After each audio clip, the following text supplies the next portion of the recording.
অনুষ্ঠিত হয়েছে। আজ সকালে প্যারেডে সালামি গ্রহণ করেন এবং প্যারেড পরিদর্শন করেন police super Mohammad Shafiul Sarwar BPM. সালামি গ্রহণ শেষে পুলিশ সুপার উপস্থিত অফিসার ও ফোর্সদের উদ্দেশ্যে বক্তব্য প্রদান করেন। এ সময় তিনি অফিসার ও ফোর্সদের উত্তম পোশাক পরিধান করা, স্বাস্থ্য সচেতনতা নিশ্চিত করা, পরিষ্কার পরিচ্ছন্ন থাকা এবং জনসাধারণের সাথে উত্তম ও ব্যবহার সহ বিভিন্ন দিক নির্দেশনামূলক বক্তব্য প্রদান করেন। এছাড়াও পুলিশ সুপার মহোদয় সার্বিক আইন শৃঙ্খলা পরিস্থিতির নিয়ন্ত্রণে পেশাদারিত্ব ও সুনামের সহিত কর্তব্য পালন, ডিসিপ্লিন মানা, ডিউটিরত অবস্থায় মোবাইল ব্যবহার সংক্রান্ত নির্দেশনা মানা, মানসম্মত চেকপোস্ট করা এবং সকল থানায় সপ্তাহে একদিন হলেও প্যারেড নিশ্চিত করা সহ পুলিশি সেবা নিশ্চিত করার জন্য অফিসার ও ফোর্সদের উদ্দেশ্যে বিভিন্ন নির্দেশনা প্রদান করেন। গত ৭ নভেম্বর থেকে নাটোরের নর্থ বেঙ্গল চিনিকলের আখ মাড়াই মৌসুম শুরু হয়েছে। চলতি মৌসুমে ২ লাখ টন আখ মাড়াই করে ১৩,০০০ টন চিনি উৎপাদনের লক্ষ্যমাত্রা নির্ধারণ করা হয়েছে। চিনিকলের উৎপাদন নিয়ে এখন শুনুন আমাদের নাটোর জেলা সংবাদদাতার একটি প্রতিবেদন।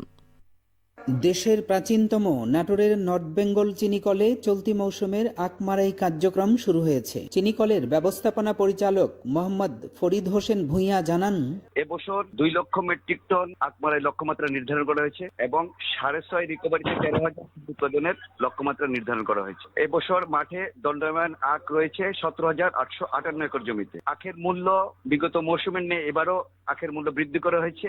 প্রতি কুইন্টালে ২৫ টাকা বৃদ্ধি করে পূর্বে ৬০০ টাকার স্থলে প্রতি কুইন্টাল আখের মূল্য ৬২৫ টাকা পুনর্নির্ধারণ করা হয়েছে। চাষিরা যদি তাদের উৎপাদিত সমুদয় আখ মিলে সরবরাহ করে, ইনশাল্লাহ নর্থ বেঙ্গল সুগার মিলের যে এবছরের যে আখমারাই লক্ষ্যমাত্রা ২ লক্ষ মেট্রিক টন তা অর্জিত হবে বলে আমি আশা করি। আখ চাষিদের প্রদত্ত সুবিধা এবং চিনিকলের নিজস্ব খামার সম্পর্কে চিনিকলের ব্যবস্থাপনা পরিচালক আরো বলেন, কৃষি উপকরণ ঋণ হিসাবে বিতরণ করা হয়েছে। প্রায় ১১ কোটি টাকা মূল্যের কৃষি উপকরণ, সার, কীটনাশক, বীজ হিসাবে আমরা বিতরণ করেছি। আমাদের নর্থ বেঙ্গল সুগার মিলে প্রায় ৩৭১০ একর আবাদযোগ্য জমি আমাদের নিজস্ব খামারে রয়েছে। সেখানে আমরা নিজস্ব তত্ত্বাবধানে ১৫০০ একর এবং লিজের মাধ্যমে ১,০০০ একর আখের আবাদ আছে। আমাদের যে ১৫০০ একর আখের আবাদ আছে, এখান থেকে প্রায় আমরা ২৪,০০০ মেট্রিক টন আখ সরবরাহ পাবে বলে আশা করি। বিগত মৌসুমে আমাদের খামার লাভ করেছিল প্রায় ৫ কোটি টাকা।